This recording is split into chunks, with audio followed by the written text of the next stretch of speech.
Specially हम लोग अध्याय 5 को देखने वाले हैं डियर। इस सेक्शन में हम लोग जो है प्रियम्बल ऑफ जो है कॉन्स्टिट्यूशन को देखेंगे, आपके संविधान की प्रस्तावना को।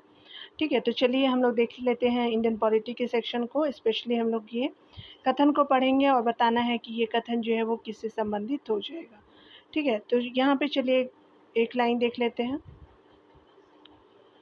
यहाँ पे पहला कथन बताया जा रहा है कि हम भारत के लोग जो हैं भारत को एक संपूर्ण प्रभुत्व संपन्न समाजवादी पंथ निरपेक्ष लोकतंत्रात्मक गणराज्य बनाने के लिए तथा उसके जो है समस्त नागरिकों को सामाजिक आर्थिक और राजनीतिक न्याय विचार अभिव्यक्ति विश्वास धर्म और उपासना की स्वतंत्रता प्रतिष्ठा और अवसर की समानता जो है वो प्राप्त कराने के लिए तथा उन सब में व्यक्तियों की जो है वो व्यक्ति की गरिमा और राष्ट्र की एकता अखंडता आपको सुनिश्चित करने वाली जो है बंधुता बढ़ाने के लिए दृढ़ संकल्प होकर अपने इस जो है संविधान सभा में आज एक्स एतद द्वारा जो है इस संविधान को अंगीकृत अधिनियमित और जो है वो आत्म अर्पित करते हैं। तो एक्स का अर्थ क्या होता है? तो ये स्पेशली आपका जो है वो 26 नवंबर जो है वो स्पेशली 1949 हो जाएगा। तो बी बिल्कुल सत्य हो जाएगा। डिटेल को देखते हैं। यहाँ पे बताया जा रहा है कि हम भारत के लोग जो है आत्मार्पित करते हैं, अर्थात जो है वो भारत के लोगों ने ही जो है संविधान को बनाया, स्वीकार किया तथा स्वयं को अर्पित किया। इस जो है प्रकार भारत में संप्रभुता का केंद्र हम भारत के लोग हैं। ठीक है, संपूर्ण जो है प्रभु संपन्न आपका भारत अपने जो है वो आंतरिक और बाह्य मामले में निर्णय लेने के लिए स्वतंत्र है। जो आपका संपूर्ण प्रभु संपन्न की जो है वो बात कही गई है। समाजवादी के अंतर्गत बात करें तो समानता के लगभग आपका प्रत्येक आम आयाम को परिलक्षित करने वाली जो विचारधारा है। पंथ निरपेक्ष जो है वो पंथ निरपेक्ष से तात्पर्य जो है धर्म और राजनीति का जो है अलगाव, अर्थात राज्य धर्म से तटस्थ होगा। ठीक है, यानी जो है वो धर्म में हस्तक्षेप नहीं कर सकता है। चलिए आगे देखते हैं। इसके अगले सेक्शन में देखिए तो बताया जा रहा है कि लोक तंत्रात्मक जो है इस व्यवस्था से अभिप्राय शासन संचालन की शक्ति और प्रभुसत्ता भारत की जो है जनता में नहीं थे। गणराज्य की बात करें तो राज्य जो है वो प्रमुख परोक्ष रूप से लोगों द्वारा निर्वाचित होता है। न्याय की बात करें तो सामाजिक आर्थिक और राजनीतिक 3 प्रकार के न्याय की चर्चा है। स्वतंत्रता की बात करें विचार अभिव्यक्ति है, विश्वास है, धर्म और जो है उपासना 5 प्रकार की स्वतंत्रता शामिल की गई है। अगर बात करें हम लोग समानता की तो प्रतिष्ठा और अवसर 2 प्रकार की समता देखने को मिलता है। बंधुत्व जो है वो एकल नागरिकता और मौलिक कर्तव्य आर्टिकल आपका जो है 51 ए के माध्यम से बंधुत्व की भावना को जो है प्रोत्साहित करता है। उसके अलावा आर्टिकल जो 21 का प्रावधान जो है वो व्यक्ति की गरिमा से संबंधित है। अंगीकरण की जो तारीख की बात करें तो 26 नवंबर 1949 को मिति मार्गशीर्ष आपका शुक्ल सप्तमी संवत 2006 आपका विक्रमी हो जाएगा। तो विक्रम संवत का यूज़ किया गया था, पूछा भी जाता है। चलिए यहाँ पे देख लेते हैं। यहाँ पे बताया जा रहा है कि भारत के संविधान की प्रस्तावना में कितने प्रकार के न्याय स्वतंत्रता और समानता भ्रातृत्व का जो है वो इसी क्रम में आपका उल्लेख किया गया है। तो 3 प्रकार के न्याय है, स्वतंत्रता 5 प्रकार है, समानता 2 प्रकार की है, भाईचारा जो है वो 1 प्रकार की हो जाएगी। तो ये बिल्कुल सत्य हो जाएगा। यहाँ पे बताया जा रहा है क्या कि भारत जो है वो लौकिक सार्वभौमिकता जो है वो क्योंकि जो है संविधान की प्रस्तावना आरंभ होती है तो हम भारत के लोग से स्टार्ट होता है हमारा प्रस्तावना। तो डी बिल्कुल सत्य हो जाएगा। यहाँ पे बताया जा रहा है कि निम्न में से कौन सा जो है भारतीय संविधान की प्रस्तावना का सही क्रमबद्ध वर्णन है। चलिए आगे देखते हैं। इस सेक्शन में जो है संप्रभु है, समाजवादी है, पंथ निरपेक्ष लोकतांत्रिक गणराज्य हो जाएगा। तो पहला जो है वो कथन बिल्कुल सत्य हो जाएगा। यहाँ पे बताया जा रहा है कि निम्नलिखित में से जो है वो कौन भारतीय संविधान की प्रस्तावना में उल्लिखित नहीं है। तो आपका सामाजिक न्याय है, आर्थिक जो है वो राजनीतिक न्याय है, आर्थिक न्याय है, धार्मिक न्याय नहीं है। तो डी बिल्कुल सत्य हो जाएगा। यहाँ पे बताया जा रहा है कि भारत के संविधान की उद्देशिका में कितने प्रकार के न्याय की व्यवस्था की गई है। तो 3 प्रकार के न्याय की जो है वो व्याख्या की गई है, अभी आपने देखा था। सामाजिक, राजनीतिक और जो है वो आर्थिक न्याय, धार्मिक न्याय की बात नहीं कही गई है। तो कंफर्म हो गए होंगे डियर। चलिए यहाँ देख लेते हैं। यहाँ पे बताया जा रहा है कि भारतीय संविधान की प्रस्तावना में इसके जो है वो सभी नागरिकों को कौन सा न्याय प्रदान करने की व्यवस्था की गई है। तो स्पेशली आपका जो है वो सामाजिक, आर्थिक और सांस्कृतिक जो है न्याय प्रदान करने की बात कही गई है। तो यहाँ पे देख सकते हैं कि सांस्कृतिक नहीं है, राजनीतिक है। ठीक है, तो ये आप जो है गलत हो सकता है, तो संस्कृति को काट दीजिए। धार्मिक भी नहीं है, तो आपका डी बिल्कुल सत्य हो जाएगा। आगे बताया जा रहा है 8 नंबर पॉइंट में कि भारतीय संविधान की प्रस्तावना में प्रयुक्त न्याय शब्द अभिव्यक्त करता है। चलिए देखते हैं। तो ये हमारी न्याय जो है वो सामाजिक है, आर्थिक है, राजनीतिक न्याय हो जाएगी। तो डी बिल्कुल सत्य हो जाएगा। यहाँ पे बताया जा रहा है कि निम्नलिखित उद्देश्य में से कौन जो है वो कौन सा एक भारत के संविधान की उद्देशिका में जो है वो संविष्ट नहीं है। तो आर्थिक जो है स्वतंत्रता नहीं है। तो बी बिल्कुल सत्य हो जाएगा। ठीक है। यहाँ पे बताया जा रहा है कि भारत के जो है वो संविधान की उद्देशिका में निम्नलिखित में से किसका उल्लेख नहीं है। तो सामाजिक समानता का उल्लेख नहीं है, व्यक्ति की गरिमा का है, प्रतिष्ठा की समानता का, राष्ट्र की अखंडता का है। तो और सभी सही हो जाएगा। आपका ये बिल्कुल सत्य हो जाएगा, सामाजिक समानता नहीं दी गई है उद्देशिका में। अगर हम अगले पॉइंट की बात करें तो निम्नलिखित में से कौन सा जो है वो आपका शब्द भारतीय संविधान की प्रस्तावना में नहीं दी गई है। तो लोकतांत्रिक सरकार की जो है वो बात नहीं कही गई है। उपासना की स्वतंत्रता है, गरिमा की जो है व्यक्ति की गरिमा है, अवसर की समानता है। तो डी सही नहीं होगा। आगे बताया जा रहा है कि निम्नलिखित में से कौन सा जो है शब्द भारतीय संविधान की प्रस्तावना में उल्लेखित नहीं है। चलिए देख लेते पूरा। यहाँ जो है वो संघीय नहीं है। तो डी बिल्कुल सत्य हो जाएगा। आगे बताया जा रहा है कि भारत के जो है संविधान के आमुख का जो है लक्ष्य उसके सभी नागरिकों के लिए सुनिश्चित करना है। तो स्पेशली आपका जो है वो कौन सा सही हो जाएगा। तो चारों कथन सही हो जाएगा। सामाजिक और आर्थिक न्याय भी है, विचार अभिव्यक्ति की स्वतंत्रता भी है, अवसर की समानता भी है, व्यक्ति की प्रतिष्ठा प्रतिष्ठा भी दी गई है। तो आपका ऑल जो है वो करेक्ट हो जाएगा ऑप्शन। चलिए आगे देख लेते हैं। डी बिल्कुल सत्य हो जाएगा। आगे बताया जा रहा है कि भारत में समस्त राजनीतिक सत्ता का केंद्र कौन है। तो स्पेशली जनता होती है। तो आपका सी बिल्कुल सत्य हो जाएगा। यहाँ पे बताया जा रहा है कि निम्नलिखित में से कौन जो है भारत में संप्रभु है। तो हम भारत के लोग जो है वो संप्रभु है। तो ए डी बिल्कुल सही हो जाएगा। भारत की जो है वो संप्रभुता और एकता और अखंडता को सुनिश्चित तथा आपका संरक्षित करने का भाव निहित है किसमें। चलिए देखते हैं। ये सारे भाव जो है वो प्रस्तावना यानी प्रेम्बल्स में दिए गए हैं। तो हमारे ये बिल्कुल सत्य हो जाएंगे। यहाँ पे बताया जा रहा है कि निम्नलिखित में से निम्नलिखित आदर्श और दर्शन में उन्हें आपका चिन्हित कीजिए जो भारत के संविधान की उद्देशिका में जो है प्रतिस्थापित है। तो ये जो है वो क्या हो जाएगा कि आपका जो है स्पेशली बात करें तो आपका जो है वो प्रभुत्व संपन्न लोकतंत्रात्मक गणराज्य हो जाएगा। समाजवाद और पंथ निरपेक्ष हो जाएगा। पूंजीवाद तो मुक्त जो है वो व्यापार नहीं है। तो पहला और दूसरा कथन सत्य हो जाएगा। तो पहला और दूसरा ये ऑप्शन सही हो जाएगा। यहाँ पे बताया जा रहा है कि अगर हम बात करें आपका जो निम्न जो है वो शब्द पे विचार करना है, सही शब्दों का जो है वो क्रमानुसार बताना है। तो समाजवादी है, प्रजातांत्रिक है, प्रभु संपन्न है, पंथ निरपेक्ष है। तो यहाँ पे क्या हो जाएगा। तो स्पेशली आपका जो है सी आपका पहले हो जाएगा, प्रभु संपन्न होगा, समाजवादी हो जाएगा सी ए। उसके अलावा जो है वो धर्मनिरपेक्ष हो जाएगा और फिर जो है वो प्रजातांत्रिक हो जाएगा। तो यहाँ पे सी ए डी बी आपका जो है वो बिल्कुल ए में सही हो जाएगा। ठीक है। चलिए आगे देखते हैं। यहाँ पे बताया जा रहा है कि निम्नलिखित में से कौन जो है भारतीय आपका जो है संविधान की प्रस्ताव में प्रयुक्त नहीं हुआ है।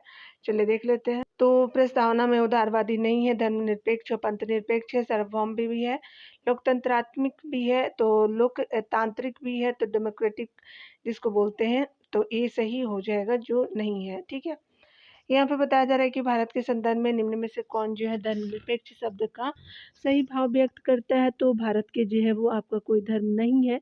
ठीक है। तो डी बिल्कुल सत्य हो जाएगा। यहाँ पे ऑप्शन आप डी को देखेंगे दिए। चलिए आगे देखते हैं। यहाँ पे बताया जा रहा है कि निम्नलिखित में से जो है कौन आपका भारत को धर्मनिरपेक्ष राज्य वर्णित करता है। तो संविधान की प्रस्तावना भी बिल्कुल सत्य हो जाएगा। आगे बताया जा रहा है क्या कि भारत के संविधान की उद्देशिका के बारे में निम्नलिखित में कौन सा सही है। तो चलिए हम लोग देख लेते हैं।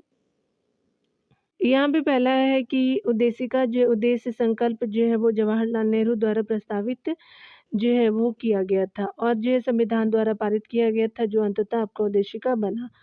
उद्देशिका का विचार जो है संयुक्त राज्य अमेरिका के संविधान से जो है वो आपका लिया गया था, याद रखेंगे। दूसरा भी सही है दिया। उसके अलावा जो है बताया जा रहा है कि सामाजिक और पंथ निरपेक्ष शब्द जो है 42वें संशोधन द्वारा 1976 में अपनाए गए थे, बिल्कुल सही है। उद्देशिका भारत के नागरिकों के मूल अधिकार को समाहित करती है। तो ये गलत है, मूल अधिकारी को नहीं बताई गई है। तो पहला दूसरा तीसरा जो है कथन सही हो जाएगा। तो ये ऑप्शन जो है वो करेक्ट हो जाएगा। पंडित नेहरू द्वारा 13 आपका दिसंबर 1946 को संविधान सभा में रखा गया उद्देश्य प्रस्ताव ही जो संविधान की उद्देशिका बना। उसके अलावा बताया जा रहा है कि प्रस्तावना जो अमेरिकी संविधान से ली गई है लेकिन उसकी भाषा पर ऑस्ट्रेलिया संविधान की प्रस्तावना का प्रभाव है। ठीक है, 26 जनवरी 1950 को भारतीय जो है गणतंत्र की सही आपका संवैधानिक स्थिति संपन्न आपका प्रभुत्व संपन्न लोकतंत्रात्मक गणराज्य की थी। ठीक है, बाद में जो है वो 42वां संविधान संशोधन किया गया 1976 द्वारा। प्रस्तावना में समाजवादी पंथनिरपेक्ष अखंडता आपका शब्द शामिल किए गए थे। ठीक है, जो आपका 3 जनवरी 1987 से जो है वो प्रभावी हुआ। ठीक है, 77 से। ठीक है, तो ये 19 जो है वो 76 के बाद 1 साल के बाद उद्देशिका में जो है प्रयुक्त स्वतंत्रता आपका समानता और प्रभुत्व जो है वो फ्रांस से प्रेरित है, जबकि न्याय के तत्व सामाजिक है, आर्थिक और राजनीतिक रूस की क्रांति से ली गई है। ठीक है, तो पहला जो है फ्रांस, दूसरा जो है वो आपका रशिया से लिया गया। अगर बात करें हम लोग उद्देशिका का प्रारंभ हम भारत के लोग से होता है, जिसका अर्थ है भारतीय नागरिकों में संप्रभुता बसती है और वे जो है वे ही आपका राजनीतिक शक्ति के स्रोत है, इसीलिए आपको जो है विकल्प ये बिल्कुल सत्य हो जाएगा। यहाँ पे बताया जा रहा है कि भारत के संविधान की प्रस्तावना में प्रयुक्त जो है वो स्वतंत्रता समानता और बंधुत्व शब्द किससे जो है क्रांति से प्रेरित है, तो ये फ्रांस की क्रांति से प्रेरित है, तो सी बिल्कुल सत्य हो जाएगा। भारत के संविधान की उद्देशिका के संबंध में निम्नलिखित कथनों पे से आपका सही है, चलिए देख लेते हैं। यहाँ पे बताया जा रहा है कि उद्देशिका में प्रतिष्ठा की समानता और अवसर की समता का उल्लेख है, और दूसरा है कि अभिव्यक्ति जो है वो राष्ट्र की एकता और अखंडता उद्देशिका में आपका आरंभ से नहीं था, तो ये जो है वो दोनों कथन क्या हो जाएगा कि सही हो जाएगा, क्योंकि बाद में इसको जोड़ा गया था, तो सी बिल्कुल सत्य हो जाएगा। डी बताया जा रहा है कि संविधान की प्रस्तावना के बारे में जो है वो कौन सा कथन सही है, तो चलिए देख लेते हैं। समाजवादी पंथ निरपेक्ष शब्द 1950 ईस्वी में लागू संविधान के अंग थे। यहाँ पे आगे बताया जा रहा है क्या कि उक्त शब्द 1977 ईस्वी में संशोधन द्वारा जोड़े गए। उक्त शब्द जो है 1950 ईस्वी में संशोधन द्वारा जोड़े गए थे, और आगे बताया जा रहा है कि उक्त जो है वो शब्द संविधान की प्रस्तावना के अंग नहीं है, तो यहाँ पे क्या हो जाएगा, तो उक्त शब्द जो है 1987 ईस्वी में संशोधन द्वारा इसको जोड़ा गया था, तो भी बिल्कुल सत्य हो जाएगा। ठीक है, चलिए यहाँ पे देख लेते हैं। अगर हम बात करें भारत के संविधान की उद्देशिका में संविधान संशोधन जो 42वें नंबर का था, याद रखेंगे, और आपका 1976 द्वारा निम्नलिखित में से कौन से शब्द जोड़े गए, तो ये स्पेशली याद रखेंगे कि तीनों शब्द जोड़े गए थे, तो इसके अनुसार क्या हो जाएगा, तो समाजवादी पंथनिरपेक्ष जोड़े गए थे, आपका सत्यनिष्ठा बंधुता जो है नहीं जोड़े गए थे, तो आपका दोनों कथन सत्य हो जाएगा। ठीक है, चलिए आगे देखते हैं। यहाँ पे 27 नंबर प्रश्न में बताया जा रहा है कि भारतीय संविधान के 42वें संशोधन द्वारा प्रस्तावना में जोड़ा गया समाजवादी धर्मनिरपेक्ष को जोड़ा गया, तो बी बिल्कुल सत्य हो जाएगा। डी आगे बताया जा रहा है कि निम्नलिखित शब्दों में से कौन सा शब्द जो है वो 1975 में भारतीय संविधान की प्रस्तावना में सम्मिलित नहीं थे, तो अखंडता नहीं था, बंधुत्व था, संप्रभु था, समानता था, अखंडता नहीं था, तो डी बिल्कुल सत्य हो जाएगा। यहाँ पे बताया जा रहा है कि जो वो आपका संविधान सभा में उद्देश्य प्रस्ताव निम्नलिखित में से किस एक के द्वारा प्रस्तुत किया गया था, तो उद्देश्य प्रस्ताव जो है वो पंडित जवाहरलाल नेहरू जी के द्वारा प्रस्तुत किया गया, तभी बिल्कुल सत्य हो जाएगा। 26 जनवरी 1950 को भारतीय गणतंत्र की सही संवैधानिक स्थिति क्या थी, चलिए देख लेते हैं। तो यहाँ पे ऑप्शन सेकंड सही हो जाएगा, संप्रभु संपूर्ण जो है प्रभुत्व संपन्न लोकतंत्रात्मक गणराज्य हो जाएगा, तो बी बिल्कुल सत्य हो जाएगा। यहाँ पे बताया जा रहा है कि 26 नवंबर 1949 को अंगीकृत भारतीय संविधान की प्रस्तावना में शब्द सम्मिलित नहीं थे, तो स्पेशली जो है वो समाजवादी नहीं थे, अखंडता नहीं थे, पंथनिरपेक्ष नहीं थे, गणराज था। ठीक है, तो यहाँ पे 1 2 3 बिल्कुल सत्य हो जाएगा। यहाँ पे देख सकते हैं कि बताया जा रहा है कि मूल संविधान की प्रस्तावना में वर्णित शब्द है सार्वभौम लोकतंत्रात्मक जो है वो और गणराज हो जाएगा, तो भी बिल्कुल सत्य हो जाएगा। आगे बताया जा रहा है कि भारत के जो है संविधान के निर्माताओं का मत निम्नलिखित में से किसमें प्रतिबिंबित होते हैं, तो ये स्पेशली उद्देशिका में होते हैं, तो ये बिल्कुल सत्य हो जाएगा। अगर बात करें हम लोग पंडित जवाहरलाल नेहरू द्वारा उद्देश्य प्रस्ताव संकल्प जो है वो आपका 13 दिसंबर 1946 को संविधान निर्माती सभा में प्रस्तुत किया गया, जिसे आपका जो है 22 जनवरी 1947 को संविधान की प्रस्तावना के रूप में जो है वो सर्वसम्मति से जो स्वीकार कर लिया गया।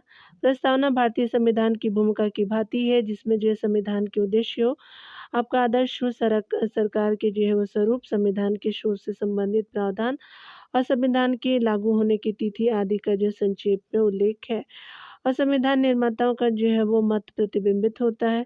उच्चतम न्यायालय ने जो है बेरूबारी मामले 1960 में प्रस्तावना को संविधान का अंग आपका नहीं माना था, परंतु केशवानंद भारती जो है वो बाद जो 1973 में आया, ये प्रस्तावना को संविधान का जो है अंग मान लिया तथा यह भी आपका माना कि उद्देश्य का संविधान के अन्य जो है वो निषेध की व्याख्या में महत्वपूर्ण मार्गदर्शक है। 1994 बम्बई आपका बनाम यूनियन ऑफ इंडिया एवं 95 के LIC बाद में उद्देशिका को संविधान का भाग माना गया। उद्देशिका जो है संविधान का भाग तो है, लेकिन यह न्यायालय में परिवर्तनीय नहीं है। उद्देशिका अर्थात अन्य जो है वो भागों से स्वतंत्र इसका कोई विधिक अस्तित्व नहीं है। संविधान को भारत के लोगों ने आदेशित किया है। आगे पॉइंट में बताया जा रहा है क्या कि संविधान में जो है वो उद्देशिका का निरूपण की बात करें, नीति आयोग जिसे हम योजना आयोग पहले जानते थे, याद रखेंगे, लोकतांत्रिक समाजवाद के उद्देश्यों की प्राप्ति को दर्शाते हैं। अगर बात करें हम लोग अनुच्छेद 25-26 तो पंथ निरपेक्षता को प्रदर्शित करते हैं कि कैसे हम जान पाएंगे कि उद्देशिका संविधान में निरूपण किया गया है। अगर हम बात करें न्याय के उपबंध में जो है उद्देशिका में है, मूल अधिकार में है, नीति निर्देशक तत्व में भी मिलते हैं न्याय के उपबंध। आर्थिक न्याय के जो है विषय में उद्देशिका और नीति निर्देशक तत्वों का जो विशेष महत्व है। यहाँ पे बताया जा रहा है कि भारत के जो है वो संविधान की उद्देशिका के बारे में कथन कौन सा सही है, तो उद्देशिका स्वयं जो न्यायालय में परिवर्तनीय नहीं है। आगे बताया जा रहा है कि उद्देशिका इन जो है वो उद्देश्यों को आपको बताती है जिन्हें संविधान स्थापित करना और आगे बढ़ाना है। उसके अलावा बताया जा रहा है क्या कि अगर हम बात करें हम उद्देशिका उस स्रोत को इंगित करती है जहाँ से संविधान प्रतिकार जो है प्राप्त करता है, तो कौन सा सही हो जाएगा, तो स्पेशली आपका तीनों कथन यहाँ पे सही हो जाएगा। ठीक है, यहाँ पे ए बिल्कुल सत्य हो जाएगा, डी। चलिए आगे देखते हैं। आगे बताया जा रहा है कि भारत के संविधान की उद्देशिका की बात करें तो यहाँ पे बताया जा रहा है क्या कि संविधान का आपका भाग है, संविधान का भाग है, किंतु इसके जो है अन्य भागों से स्वतंत्र होकर इसका कोई विधिक प्रभाव नहीं है, तो डी बिल्कुल सत्य हो जाएगा। बताया जा रहा है कि भारतीय संविधान के निर्माण से संबंधित निम्नलिखित कथनों में से कौन जो है सही है, तो चलिए हम लोग देख लेते हैं कौन सा सही हो जाएगा। तो यहाँ पे बताया जा रहा है कि पंडित आपका नेहरू के उद्देश्य प्रस्ताव का जो संविधान सभा द्वारा स्वीकार किया गया था संविधान के निर्माण पर असर था। ठीक है, उद्देशिका जो है बहुत महत्वपूर्ण उद्देश्यों की जो है प्राप्ति करती है। संविधान को जो है वो आपका भारत के लोगों ने आदेशित किया है, तो पहला, दूसरा, तीसरा सही है।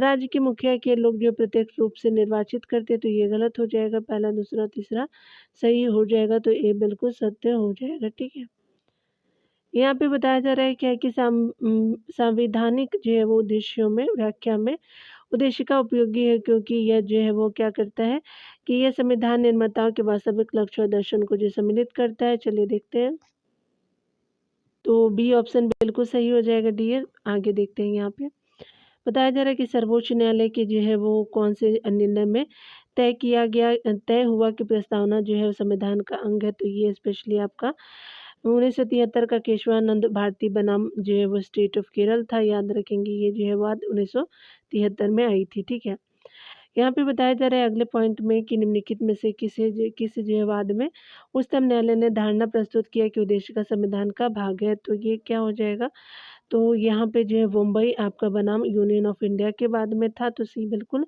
सही हो जाएगा कि आपका जो है वो उद्देश्य का संविधान का भाग है। ठीक है, तो सी हो जाएगा। यहाँ पे बताया जा रहा है क्या, यहाँ पे बताया जा रहा है कि किस वाद के जो है फैसले में सर्वोच्च न्यायालय ने सर्वप्रथम आपका घोषित किया कि उद्देश्य का संविधान का हिस्सा नहीं है, तो ये वाद जो है वो आपका बेरुबारी वाद था, तो ये बिल्कुल सत्य हो जाएगा। यहाँ पे बताया जा रहा है कि संविधान की उद्देशिका का जो है विधिक स्वरूप क्या है, तो ये जो है यह लागू नहीं किया जा सकता, तो बी बिल्कुल सत्य हो जाएगा। बताया जा रहा है कि भारत के संविधान के उद्देश्यों में से एक के जो है रूप में आर्थिक न्याय का किसमें जो बंद किया गया है, तो स्पेशली जो है वो क्या हो जाएगा, तो आपको उद्देशिका और राज्य की नीति निर्देशक तत्व में तो बिल्कुल सही हो जाएगा। यहाँ पे बताया जा रहा है कि भारतीय संविधान के जो किस भाग या भागों में आर्थिक न्याय को जो है वो संविधान का लक्ष्य घोषित किया गया है, तो ये स्पेशली कौन सा हो जाएगा, तो हम लोग देख सकते हैं कि प्रस्तावना और नीति निर्देशक सिद्धांत में, तो भी बिल्कुल सत्य हो जाएगा।